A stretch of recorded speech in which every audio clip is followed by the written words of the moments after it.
Hope you guys are all having a wonderful day. And this will be a cold start on my 150F. It's about, let me check. It is about 52 degrees out. So hopefully this thing will start. What am I saying? Before it starts. Turn the fuel on. Bike. Choke on. Let's see if she'll start. I guarantee it'll start second kick. That's what it always does.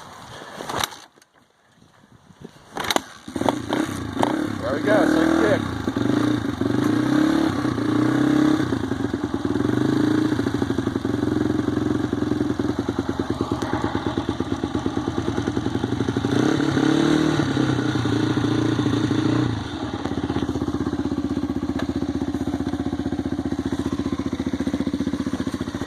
Second kick.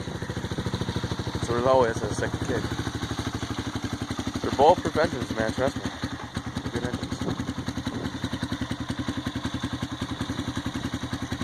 It's probably windy out, so you can probably hit all the antennas. Alright, well, that's cold start. Hope you all have a nice day.